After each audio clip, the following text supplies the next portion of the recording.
Hello Weaver, नमस्कार।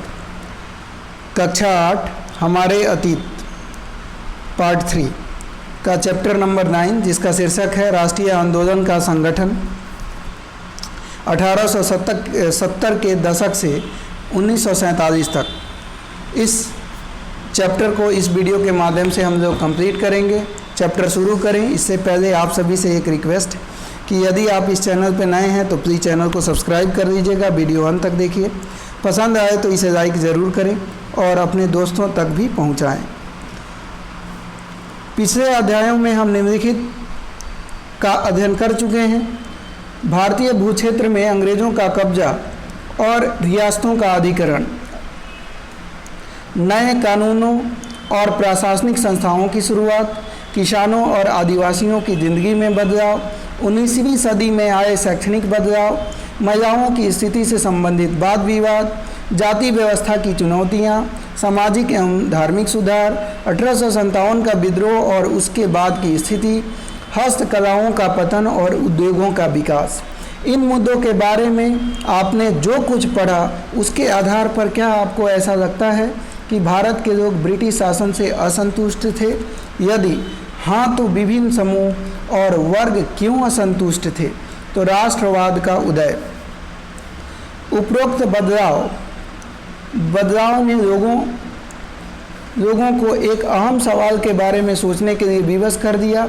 यह देश क्या है और किसके लिए है? इसका जवाब धीरे धीरे इस रूप में सामने आया। भारत का मतलब है यहाँ की जनता। भारत यहाँ रहने वाले किसी भी वर्ग, रंग, जाति, पंथ, भाषा या जेंडर वाले तमाम लोगों का घर है। यह देश और इसके सारे संसाधन, इसकी सारी व्यवस्था उन सभी के लिए है। इस जवाब के साथ ये एहसास भी सामने आया कि अंग्रेज भारत के संसाधनों व यहाँ के लोगों की ज़िंदगी पर कब्जा जमाए हुए हैं और जब तक यह नियंत्रण खत्म नहीं होता, भारत यहाँ के लोगों का, भारतीयों का नहीं हो सकता। यह चेतना 1885 के बाद बने राजनीतिक संगठनों में साफ दिखाई देने लगी थी। 1870 और 80 के दशक में बने राजनीतिक संगठनों में यह चेतना और गहरी हो चुकी थी। इनमें से ज़्यादातर संगठनों की बागडोर वकील आदि अंग्रेजी शिक्षित पेशेवर के हाथों में थी। पूना सार्वजनिक सभा, इंडियन एसोसिएशन, मद्रास महाजन सभा, बॉम्बे रेजिडेंसी एसोसिएशन और भारतीय राष्ट्रीय कांग्रेस आदि इस तरह के प्रमुख संगठन थे। पूना सार्वजनिक सभा नाम को गौर से देखिए। सार्वजनिक का मतलब सर्व मीन्स सभी और जनिक मतलब लोगों का। तो सभी लोगों का जो सभा होगा उसी को हम लोग क्या बोलेंगे? सार्वजनिक बोलेंगे। तो पूना सार्वजनिक सभा एक इसी तरह का दल रहा होगा। हालांकि इनमें बहुत सारे संगठन देश के खास हिस्से में काम कर रहे थे, लेकिन वे अपने लक्ष्य को भारत के सभी लोगों का लक्ष्य मानते थे। उनके मुताबिक उनके लक्ष्य किसी खास इलाके, समुदाय या वर्ग के लक्ष्य नहीं थे। वे इस सोच के साथ काम कर रहे थे कि लोग संप्रभु हों। संप्रभुता एक आधुनिक विचार और राष्ट्रवाद का बुनियादी तत्व होता है। ये संगठन इस धारणा से चलते थे कि भारतीय जनता को अपने मामले के बारे में फैसले लेने की आज़ादी होनी चाहिए। 1870 और 1880 के दशकों में ब्रिटिश शासन के प्रति असंतोष और ज़्यादा गहरा हुआ। 1878 में आर्म्स एक्ट पारित किया गया, जिसके जरिए भारतीयों द्वारा अपने पास हथियार रखने का अधिकार छीन लिया गया। उसी साल वर्नाकुलर प्रेस एक्ट भी पारित किया गया, जिसे सरकार की आलोचना करने वाले लोगों को चुप कराया जा सके। इस कानून में प्रावधान था कि अगर किसी अखबार में कोई आपत्तिजनक चीज़ें छपती हैं तो सरकार उसकी प्रिंटिंग प्रेस सहित सारी संपत्ति को जब्त कर सकती है। 1883 में सरकार ने इल्बर्ट बिल लागू करने का प्रयास किया। इसको लेकर काफ़ी हंगामा हुआ। इस विधेयक में प्रावधान किया गया था कि भारतीय न्यायाधीश भी ब्रिटिश या यूरोपीय व्यक्तियों पर मुकदमे चला सकते हैं, ताकि भारत में काम करने वाले अंग्रेज और भारतीय न्यायाधीश के बीच समानता स्थापित की जा सके। जब अंग्रेज़ों के विरोध की वजह से सरकार ने यह विधेयक वापस ले लिया तो भारतीयों ने इस बात का काफ़ी विरोध किया। इस घटना से भारत में अंग्रेज़ों के असली रवैये का पता चलता है। पढ़े लिखे भारतीयों के एक अखिल भारतीय संगठन की ज़रूरत 1880 से ही महसूस की जा रही थी, परंतु एल्बर्ट विधेयक ने इस चाह को और गहरा कर दिया। 1885 में देश भर में 72 प्रतिनिधि ने बम्बई में सभा करके भारतीय राष्ट्रीय कांग्रेस की स्थापना का फैसला लिया। संगठन के प्रारंभिक नेता दादा भाई नेहरूजी, फिरोज शाह मेहता, बदरुद्दीन तैयब जी, WC बनर्जी, सुरेंद्र नाथ बनर्जी, रोमेश चंद्र दत्त, S सुब्रमण्यम अय्यर एवं अन्य प्रायः बम्बई और कलकत्ता के ही थे। नेहरूजी व्यवसायी और प्रचारक थे। वे लंदन में रहते थे और कुछ समय के लिए ब्रिटिश संसद के सदस्य भी रहे। उन्होंने युवा राष्ट्रवादियों का मार्गदर्शन किया।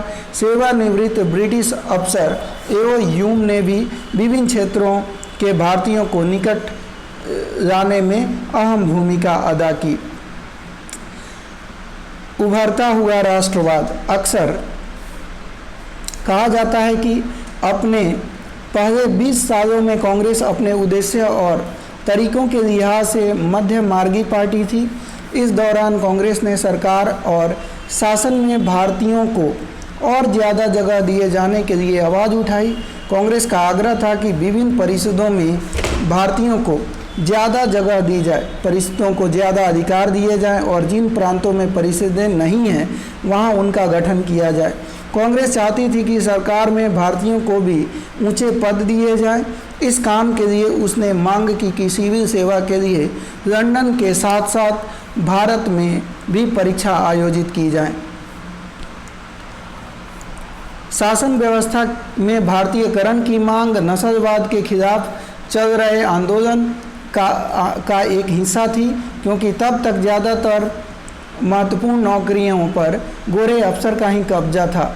अंग्रेज आमतौर पर यह मानकर चलते थे कि भारतीयों को जिम्मेदारी भरा पद नहीं दिए जा सकते, क्योंकि अंग्रेज अफसर अपनी भारी भरकम वेतन का एक बड़ा हिस्सा ब्रिटेन भेज देते थे। इसलिए लोगों को उम्मीद थी कि भारतीयकरण से यहाँ की धन संपत्ति भी कुछ हद तक भारत में रुकने लगेगी। भारतीयों की मांग थी कि न्यायपालिका को कार्यपालिका से अलग किया जाए, आर्म्स एक्ट को निरस्त किया जाए और अभिव्यक्ति व बोलने की स्वतंत्रता दी जाए। शुरुआती सालों में कांग्रेस ने कई आर्थिक मुद्दे भी उठाए। उसका कहना था कि भारत में ब्रिटिश शासन की वजह से ही गरीबी और अकाल पड़ रहे हैं। बढ़ते लगान के कारण काश्तकार और जमींदार विपन्न हो गए थे और अनाजों के भारी निर्यात की वजह से खाद्य पदार्थों का अभाव पैदा हो गया था।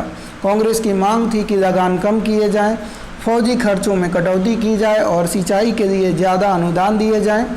उसने नमक कर, विदेशों में भारतीय मजदूरों के साथ होने वाले बर्ताव तथा भारतीयों के कामों में दखल अंदाजी करने वाले वन प्रशासन की वजह से वनवासियों में बढ़ती मुसीबतों के बारे में भी बहुत सारे प्रस्ताव पारित किए। इससे पता चलता है कि पढ़े लिखे संपन्न वर्ग के संस्था होते हुए भी कांग्रेस केवल पेशेवर समूहों, जमींदारों और उद्योगपतियों के हक में ही नहीं बोल रही थी। मध्य मार्गी नेता जनता को ब्रिटिश शासन के अन्यायपूर्ण चरित्र से अवगत कराना चाहते थे। उन्होंने अखबार निकाले, लेख लिखे और यह साबित करने का प्रयास किया कि ब्रिटिश शासन देश को आर्थिक तबाही की ओर ले जा रहा है। उन्होंने अपने भाषण में ब्रिटिश शासन की निंदा की और जनमत निर्माण के लिए देश के विभिन्न भागों में अपने प्रतिनिधि भेजे।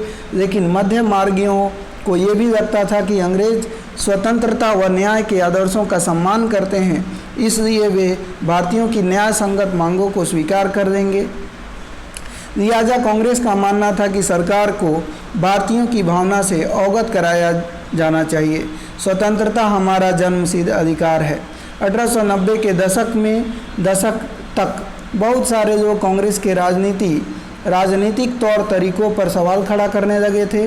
बंगाल, पंजाब, महाराष्ट्र में बिपिन चंद्र पाल, बाल गंगाधर तिलक और लाला लाजपत राय जैसे नेता ज़्यादा आमूल परिवर्तनवादी उद्देश्य और पद्धतियों के अनुरूप काम करने लगे थे। उन्होंने निवेदन की राजनीति के लिए नरमपंथियों की आलोचना की और आत्मनिर्भरता रचनात्मक कामों के महत्व पर जोर दिया। उनका कहना था कि लोगों को सरकार के नेक इरादों पर नहीं बल्कि अपनी ताकत पर भरोसा करना चाहिए। लोगों को स्वराज के लिए लड़ना चाहिए।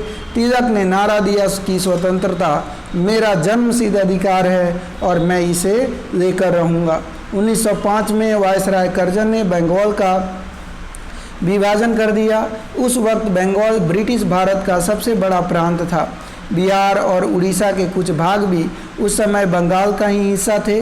अंग्रेज़ों का कहना था कि प्रशासकीय सुविधा का अध्ययन में रखते हुए बंगाल का बंटवारा करना जरूरी था, परंतु इस प्रशासकीय सुविधा का मतलब क्या था, इससे किसको सुविधा मिलने वाली थी?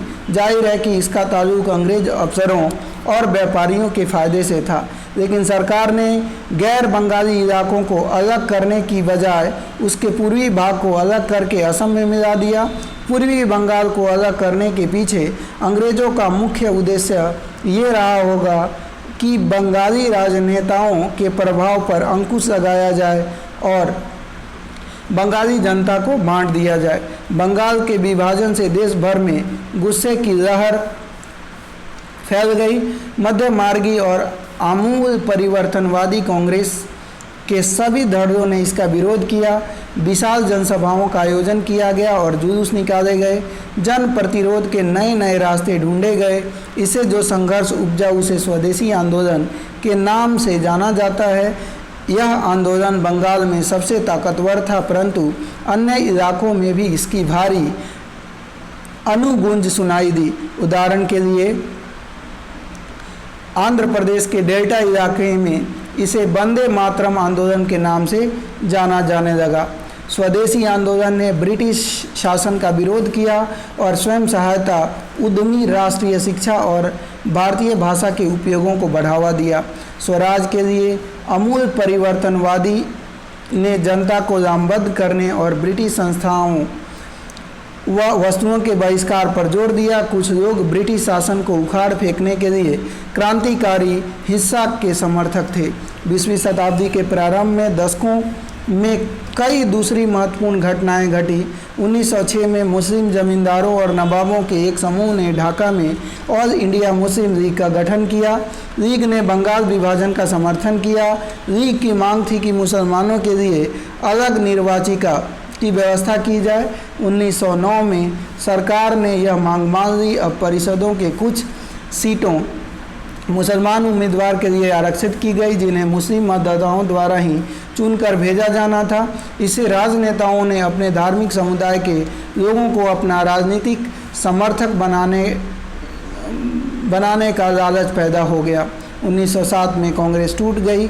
मध्य मार्गी धड़ा बहिष्कार की राजनीति के विरुद्ध था।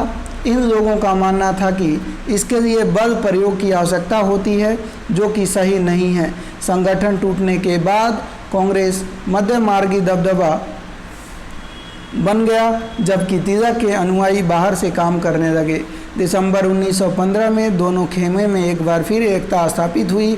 अगले साल कांग्रेस और मुस्लिम लीग के बीच ऐतिहासिक लखनऊ समझौता पर दस्तखत हुए और दोनों संगठनों ने देश में प्रातिनिधिक सरकार के गठन के लिए मिलकर काम करने का फैसला किया। जन राष्ट्रवाद का उदय 1919 के बाद अंग्रेज़ों के खिलाफ चल रहा संघर्ष धीरे धीरे जन आंदोलन में तब्दील होने लगा। किसान, आदिवासी, विद्यार्थी और महिलाएं बड़ी संख्या में इस आंदोलन से जुड़ते गए। कई बार औद्योगिक मजदूरों ने भी आंदोलन में योगदान दिया। 20 के दशक से कुछ खास व्यावसायिक समूह में किसानों को सक्रिय समर्थन देने लगे थे। ऐसा क्यों हुआ? पहले विश्व युद्ध ने भारत की आर्थिक और राजनीतिक स्थिति बदल दी थी। इस युद्ध की वजह से ब्रिटिश सरकार के रक्षा व्यय में भारी इजाफा हुआ था। इस खर्चे को निकालने के लिए सरकार ने निजी आय और व्यावसायिक मुनाफे पर कर बढ़ा दिया था।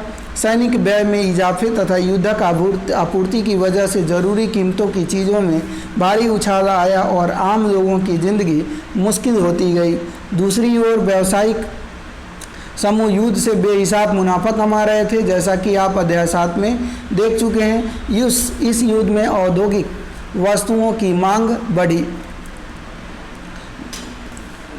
बढ़ा दी और अन्य देशों से भारत में आने वाली आयात में कमी ला दी गई थी। इस तरह युद्ध के दौरान भारतीय उद्योगों का विस्तार हुआ और भारतीय व्यावसायिक समूह विकास के लिए और अधिक अवसरों की मांग करने लगा।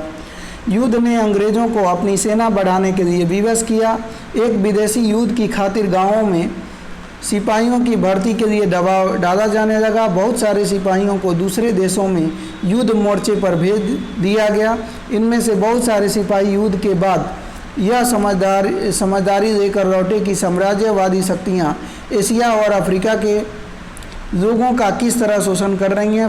फलस्वरूप ये लोग भी भारत में औपनिवेशिक शासन का विरोध करने लगे। इसके अलावा 1917 में रूसी क्रांति हुई। इस घटना के चलते किसानों और मजदूरों के संघर्षों का समाचार तथा समाजवादी विचार बड़े पैमाने पर फैलने लगे थे, जिसे भारतीय राष्ट्रवादियों को नई प्रेरणा मिलने लगी। महात्मा गांधी का आगमन। इन्हीं हालात में महात्मा गांधी एक जन नेता के रूप में सामने आए। गांधी जी 46 की उम्र में 1915 में दक्षिण अफ्रीका से भारत लौटे। वे वहाँ पर नस्लभेदी पाबंदियों के खिलाफ अहिंसक आंदोलन चला रहे थे और अंतर्राष्ट्रीय स्तर पर उनकी अच्छी मान्यता थी और लोग उनका आदर करते थे। दक्षिण अफ्रीकी आंदोलन की वजह से उन्हें हिंदू, मुसलमान, पारसी और ईसाई, गुजराती, तमिल और उत्तर भारतीय उच्च वर्गीय व्यापारी, वकील और मजदूर सब तरह के भारतीयों से मिलने जुलने का मौका मिल चुका था। महात्मा गांधी ने पहले साल पूरे भारत का दौरा किया। इस दौरान वे यहाँ के लोगों, इनकी ज़रूरतों और हालात को समझने लगे। उनके शुरुआती प्रयास चंपारण, खेड़ा और अहमदाबाद के स्थानीय आंदोलनों के रूप में सामने आए। इन आंदोलनों के माध्यम से उनका राजेंद्र प्रसाद वल्लभ भाई पटेल से परिचय हुआ। 1918 के अहमदाबाद में उन्होंने मिल मजदूरों की हड़ताल का सफलतापूर्वक नेतृत्व किया। आइए अब 1919 से 1922 के बीच आंदोलन को कुछ गहराई से देखें। Robert act. 1919 में गांधी जी ने अंग्रेज़ों द्वारा हाल ही में पारित किए गए रॉबर्ट एक्ट कानून के खिलाफ सत्याग्रह का आह्वान किया। यह कानून अभिव्यक्ति की स्वतंत्रता जैसे मूलभूत अधिकारों पर अंकुश लगाने और पुलिस को और ज़्यादा अधिकार देने के लिए लागू किए गए थे। महात्मा गांधी, मोहम्मद अली जिन्ना तथा अन्य नेताओं का मानना था कि सरकार के पास लोगों की बुनियादी स्वतंत्रताओं पर अंकुश लगाने का कोई अधिकार नहीं है। उन्होंने इस कानून को शैतान की करतूत और निरंकुशवादी बताया। गांधी जी ने लोगों से आह्वान किया कि इस कानून का विरोध के लिए 6 अप्रैल 1919 को अहिंसक दिवस के रूप में, अपमान व याचना दिवस के रूप में मनाया जाए और हड़तालें की जाए। आंदोलन शुरू करने के लिए सत्याग्रह सभाओं का गठन किया गया। रॉबर्ट सत्याग्रह ब्रिटिश सरकार के खिलाफ पहला भारतीय संघर्ष था। हालांकि यह मोटे तौर पर शहरों तक सीमित था। अप्रैल 1919 में पूरे देश में जगह जगह जुलूस निकाले गए और हड़ताल का आयोजन किया गया। सरकार ने इन आंदोलनों को कुचलने के लिए दमनकारी रास्ता अपनाया। बैसाखी 13 अप्रैल के दिन अमृतसर में जनरल डायर द्वारा जलियांवाला बाग में किया गया हत्याकांड इसी दमन का हिस्सा था। इस जनसंहार पर रविन्द्रनाथ टैगोर ने अपनी पीड़ा और गुस्सा जताते हुए नाइटहुड की उपाधि वापस कर दी। रॉबर्ट सत्याग्रह के दौरान लोगों ने ब्रिटिश शासन के खिलाफ हिंदुओं और मुसलमानों के बीच गहरी एकता बनाए रखने के लिए प्रयास किया। महात्मा गांधी भी यही चाहते थे। उनकी राय में भारत यहाँ रहने वाले सभी लोगों यानी सभी हिंदुओं, मुसलमानों और अन्य सभी लोगों का देश है। उनकी गहरी आकांक्षा थी कि हिंदू मुसलमान किसी भी न्यायपूर्ण उद्देश्य के लिए एक दूसरे का समर्थन करें। खिलाफत आंदोलन और असहयोग आंदोलन। खिलाफत का मुद्दा इसी तरह का एक ज्वलंत मुद्दा था। 1920 में अंग्रेज़ों ने तुर्की के सुल्तान खलीफा पर बहुत बहुत सख्त संधि थोप दी थी। जालियांवाला बाग हत्याकांड की तरह इस घटना पर भी भारत के लोगों में भारी गुस्सा था। भारतीय मुसलमान यह भी चाहते थे कि पुराने ऑटोमन साम्राज्य में स्थित पवित्र मुस्लिम स्थानों पर खलीफा का नियंत्रण बना रहे। खिलाफत आंदोलन के नेता मोहम्मद अली और शौकत अली अब एक सर्वव्यापी असहयोग आंदोलन शुरू करना चाहते थे। गांधी जी ने उनके आह्वान का समर्थन किया और कांग्रेस से आग्रह किया कि वह पंजाब में हुए अत्याचारों, जलियांवाला बाग हत्याकांड और खिलाफत के मामले में हुए अत्याचार के विरुद्ध मिलकर अभियान चलाएं और स्वराज की मांग करें। 1921-22 के दौरान असहयोग आंदोलन को और गति मिली और हजारों विद्यार्थियों ने स्कूल कॉलेज छोड़ दिए। मोतीलाल नेहरू, CR दास, C राजगोपालाचारी, आसिफ अली जैसे बहुत सारे वकीलों ने वकालत छोड़ दी। अंग्रेजों द्वारा दी गई उपाधियों को वापस लौटा दिया गया और विधान मंडलों का बहिष्कार किया गया। जगह जगह लोगों ने विदेशी कपड़ों की होली जलाई। 1920 से 22 के बीच विदेशी कपड़ों के आयात में भारी गिरावट आई, परंतु यह आने वाले तूफान की सिर्फ एक झलक थी।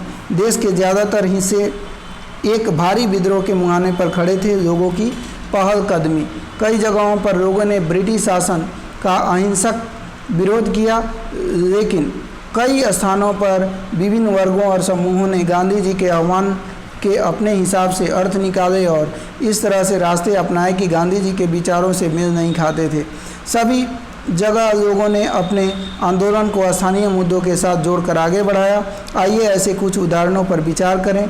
खेड़ा गुजरात में पाटीदार किसानों ने अंग्रेजों द्वारा थोप दिए गए भारी लगान के खिलाफ अहिंसक अभियान चलाया। तटीय आंध्र प्रदेश और तमिलनाडु के भीतरी भागों में शराब की दुकानें की घेरेबंदी की गई। आंध्र प्रदेश के गुंटूर जिले में सत्याग्रह और गरीब किसानों ने बहुत सारे वन सत्याग्रह किए। इन सत्याग्रहों में कई बार वे चराई शुल्क अदा किए बिना भी अपने जानवरों को जंगल में छोड़ देते थे। उनका विरोध इसलिए था क्योंकि औपनिवेशिक सरकार ने वन संरक्षण, वन संसाधन पर उनके अधिकारों को बहुत सीमित कर दिया था। उन्हें यकीन था कि गांधी जी उन पर लगे कर कम करा देंगे और वन कानूनों को ख़त्म करा देंगे। बहुत सारे वन गांवों में किसानों ने स्वराज का ऐलान कर दिया क्योंकि उन्हें उम्मीद थी कि गांधी जी राज जल्दी ही स्थापित होने वाला है। सिंध मौजूदा पाकिस्तान में मुस्लिम व्यापारी और किसान खिलाफत के आह्वान पर बहुत उत्साहित थे। बंगाल में भी खिलाफत असहयोग के गठबंधन ने जबरदस्त सांप्रदायिक एकता को जन्म दिया और राष्ट्रीय आंदोलन को नई ताकत प्रदान की। पंजाब में सिखों के अकाली आंदोलन ने अंग्रेजों की सहायता से गुरुद्वारे में जमे भ्रष्ट महंतों को हटाने के लिए आंदोलन चलाया। यह आंदोलन असहयोग आंदोलन से काफ़ी घनिष्ठ रूप से जुड़ा हुआ दिखाई देता था। असम में गांधी महाराज की जय के नारे लगाते हुए चाय बागान मजदूरों ने अपनी तनख्वाह में इजाफे की मांग शुरू कर दी। उन्होंने अंग्रेजी स्वामित्व वाले बागानों की नौकरी छोड़ दी। उनका कहना था कि गांधी जी भी यही चाहते हैं। उस दौर के बहुत सारे असमिया वैष्णव गीतों में कृष्ण की जगह गांधी राज का यशगान किया जाने लगा था। जनता के महात्मा। इन उदाहरणों के आधार पर हम देख सकते हैं कि कई जगह के लोग गांधी जी को एक तरह का मसीहा, एक ऐसा व्यक्ति मानने लगे थे जो उन्हें मुसीबतों और गरीबी से छुटकारा दिला सकता है। गांधी जी वर्गीय टकरावों की बजाय वर्गीय एकता के समर्थक थे, परंतु किसानों को लगता था कि गांधी जी जमींदारों के खिलाफ उनके संघर्ष में मदद करेंगे। खेतीहर मजदूरों को यकीन था कि गांधी जी उन्हें ज़मीन दिला देंगे। कई बार आम लोगों ने खुद अपनी उपलब्धियों के लिए भी गांधी जी को श्रेय दिया। उदाहरण के लिए एक शक्तिशाली आंदोलन के बाद संयुक्त प्रांत वर्तमान उत्तर प्रदेश स्थित प्रतापगढ़ के किसानों ने पट्टेदारों की गैर कानूनी बेदखली को रुकवाने में सफलता पाई थी, परंतु उन्हें लगता था कि यह सफलता उन्हें गांधी जी की वजह से मिली है। कई बार गांधी जी का नाम लेकर आदिवासियों और किसानों ने ऐसी कार्रवाइयाँ भी की जो गांधीवादी आदर्शों के अनुरूप नहीं थे। 1922 से 29 की घटनाएं। महात्मा गांधी हिंसक आंदोलनों के विरुद्ध थे। इसी कारण फरवरी 1922 में जब किसानों की एक भीड़ ने चौरी चौरा पुलिस थाने पर हमला कर उसे जला दिया तो गांधी जी ने अचानक असहयोग आंदोलन वापस ले लिया। उस दिन 22 पुलिस वाले मारे गए। किसान इसलिए बेकाबू हो गए थे क्योंकि पुलिस ने उनके शांतिपूर्ण जुलूस पर गोली चला दी थी। असहयोग आंदोलन खत्म होने के बाद गांधी जी के अनुयायी ग्रामीण इलाकों के रचनात्मक कार्य शुरू करने पर जोर देने लगे थे। चित्तरंजन दास, मोतीलाल नेहरू जैसे अन्य नेताओं की दलील थी कि पार्टी को परिषद चुनावों में हिस्सा लेने चाहिए और परिषद के माध्यम से सरकारी नीतियों को प्रभावित करना चाहिए। 20 के दशक के मध्य गांव में किए गए व्यापक सामाजिक कार्यों की बदौलत गांधीवादियों को अपना जनाधार फैलाने में काफ़ी मदद मिली। 1930 में शुरू किए गए सविनय अवज्ञा आंदोलन के लिए यह जनाधार काफ़ी उपयोगी साबित हुआ। भारतीय कम्युनिस्ट पार्टी और हिंदुओं के संगठन राष्ट्रीय स्वयंसेवक संघ की स्थापना 20 के दशक के मध्य दो महत्वपूर्ण घटनाएं थी। भारत के भविष्य को लेकर इन पार्टियों की सोच में गहरा फर्क रहा है। अपने अध्यापकों की सहायता से उनके विचारों के बारे में पता लगाएं। उसी दौरान क्रांतिकारी राष्ट्रवादी भगत सिंह भी सक्रिय थे। इस दशक के आखिर में कांग्रेस ने पूर्ण स्वराज का प्रस्ताव पारित किया। जवाहरलाल नेहरू की अध्यक्षता में 1929 में पारित किए गए इस प्रस्ताव के आधार पर 26 जनवरी 1930 को पूरे देश में स्वतंत्रता दिवस मनाया गया। बहरे कानों को सुनाने के लिए धमाके की ज़रूरत होती है, इनकलाब जिंदाबाद। तो ये भगत सिंह कह रहे हैं, आप देख सकते हैं। भगत सिंह, चंद्रशेखर आज़ाद, सुखदेव और उनके जैसे अन्य क्रांतिकारी राष्ट्रवादी औपनिवेशिक शासन तथा अमीर शोषक वर्गों से लड़ने के लिए मजदूरी और किसानों की क्रांति चाहते थे। इस काम को पूरा करने के लिए उन्होंने 1928 में दिल्ली स्थित फिरोज शाह कोटला में हिंदुस्तान सोशलिस्ट रिपब्लिकन एसोसिएशन की स्थापना की थी। 17 दिसंबर 1928 को भगत सिंह, चंद्रशेखर आज़ाद एवं राजगुरु ने लाला लाजपत राय पर लाठीचार्ज करने वाले सॉन्डर्स नामक पुलिस अफसर की हत्या की थी। इसी लाठीचार्ज के कारण बाद में लाला लाजपत राय की मृत्यु हो गई थी। अपने साथी राष्ट्रवादी बीके दत्त के साथ भगत सिंह ने 8 अप्रैल 1929 में केंद्रीय विधानसभा परिषद में बम फेंका था।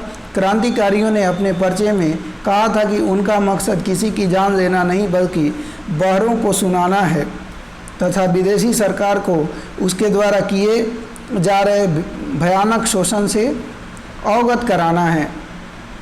भगत सिंह, सुखदेव और राजगुरु को 23 मार्च 1931 को फांसी पर चढ़ा दिया गया।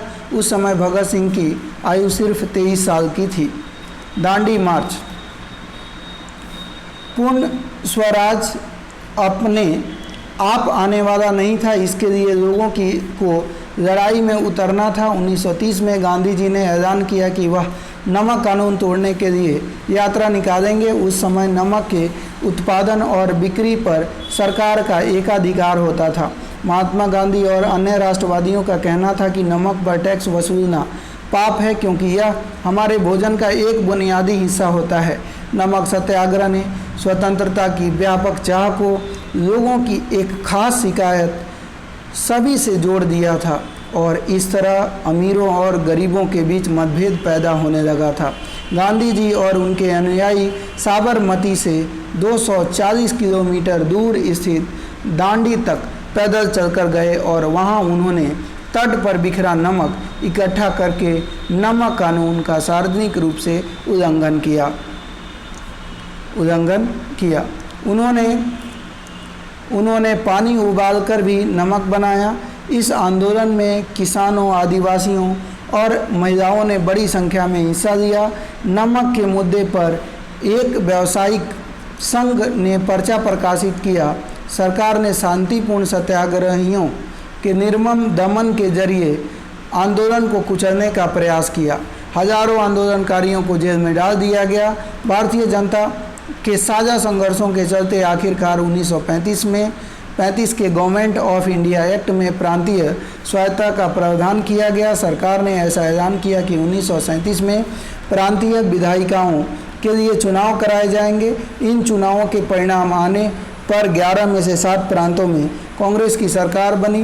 प्रांतीय स्तर पर 2 साल के कांग्रेसी शासन के बाद सितंबर 1939 में दूसरा विश्व युद्ध छिड़ गया। हिटलर के प्रति आलोचनात्मक रवैये के कारण कांग्रेस के नेता ब्रिटेन के युद्ध प्रयासों में मदद देने को तैयार थे। इसके बदले वे चाहते थे कि युद्ध के बाद भारत को स्वतंत्र कर दिया जाए। अंग्रेज़ों ने यह बात नहीं मानी। कांग्रेसी सरकारों ने विरोध में इस्तीफा दे दिया। भारत छोड़ो और उसके बाद महात्मा गांधी ने दूसरे विश्व युद्ध के बाद अंग्रेज़ों के खिलाफ आंदोलन का एक नया चरण शुरू किया। उन्होंने अंग्रेज़ों को चेतावनी दी कि वे फौरन भारत छोड़ दें। गांधी जी ने भारतीय जनता से आह्वान किया कि वे करो या मरो के सिद्धांत पर चलते हुए अंग्रेज़ों के विरुद्ध अहिंसक ढंग से संघर्ष करें। गांधी जी और अन्य नेताओं को फौरन जेल में डाल दिया गया। इसके बावजूद यह आंदोलन फैलता गया। किसान और युवा इस आंदोलन से बड़ी संख्या में शामिल हुए। विद्यार्थी अपनी पढ़ाई लिखाई छोड़ कर आंदोलन में कूद पड़े। देश भर में संचार तथा राजसत्ता के प्रतीकों पर हमले हुए। बहुत सारे इलाके में लोगों ने अपनी सरकार का गठन कर दिया। सबसे पहले अंग्रेज़ों ने बर्बर दमन का रास्ता अपनाया। 1943 के अंत तक 90,000 से ज़्यादा लोग गिरफ्तार कर दिए गए थे और लगभग 1,000 लोग पुलिस की गोली में मारे गए थे। बहुत सारे इलाकों में हवाई जहाज़ों से भी भीड़ पर गोलियां बरसाने का आदेश दे दिए गए थे। परंतु आखिरकार इस विद्रोह ने ब्रिटिश राज को घुटने टेकने के लिए मजबूर कर दिया। स्वतंत्रता और विभाजन। 1940 में मुस्लिम लीग ने देश के पश्चिमोत्तर तथा पूर्वी क्षेत्रों में मुसलमानों के लिए स्वतंत्र राज्यों की मांग करते हुए एक प्रस्ताव पारित किया। इस प्रस्ताव में विभाजन या पाकिस्तान का जिक्र नहीं था। मुस्लिम लीग ने उपमहाद्वीप के मुसलमानों के लिए स्वायत्त व्यवस्था की मांग क्यों की थी?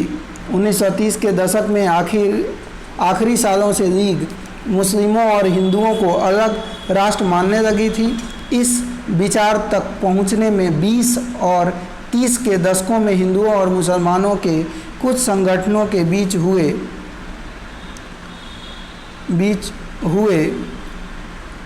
तनावों का भी हाथ रहा होगा। 1937 के प्रांतीय चुनाव संभवतः इससे भी ज़्यादा बड़ा कारण था। इस चुनाव में मुस्लिम लीग को इस बात का यकीन दिला दिया था कि यहाँ मुसलमान अल्पसंख्यक हैं और किसी भी लोकतांत्रिक संरचना में उन्हें हमेशा गौण भूमिका निभानी पड़ेगी। लीग को यह भय था कि संभव है कि मुसलमानों को प्रतिनिधित्व ही न मिले। 1937 में मुस्लिम लीग संयुक्त प्रांत में कांग्रेस के साथ मिलकर सरकार बनाना चाहती थी, परंतु कांग्रेस ने इस प्रस्ताव को स्वीकार नहीं किया, जिससे फासला और बढ़ गया। 30 के दशक में मुस्लिम जनता को अपने साथ लामबंद करने में कांग्रेस की विफलता ने लीग को अपना सामाजिक जनाधार फैलाने में मदद दी। 40 के दशक के शुरुआती सालों में जिस समय कांग्रेस के ज़्यादातर नेता जेल में थे, उस समय लीग ने अपना प्रभाव फैलाने के लिए तेज़ी से प्रयास किए। 1945 में विश्व युद्ध खत्म होने के बाद अंग्रेज़ों ने भारतीय स्वतंत्रता के लिए कांग्रेस और लीग से बातचीत शुरू कर दी। यह वार्ता असफल रही क्योंकि लीग का कहना था कि उसे भारतीय मुसलमानों की एकमात्र प्रतिनिधि माना जाए। कांग्रेस इन दावों को मंजूर नहीं कर सकती थी क्योंकि बहुत सारे मुसलमान अभी भी उसके साथ थे। 1946 में दोबारा प्रांतीय चुनाव हुए। सामान्य निर्वाचन क्षेत्रों में कांग्रेस का प्रदर्शन तो अच्छा रहा, परंतु मुसलमानों के लिए आरक्षित सीटों पर लीग को बेजोड़ सफलता मिली। लीग पाकिस्तान की मांग पर चलती रही। मार्च 1946 में ब्रिटिश सरकार ने इस मांग का अध्ययन करने और स्वतंत्र भारत के लिए एक सही राजनीतिक बंदोबस्त सुझाने के लिए 3 सदस्यीय परिसंघ भारत भेजा। इस परिसंघ ने सुझाव दिए कि भारत अविभाजित रहे और उसे भारत अविभाजित रहे।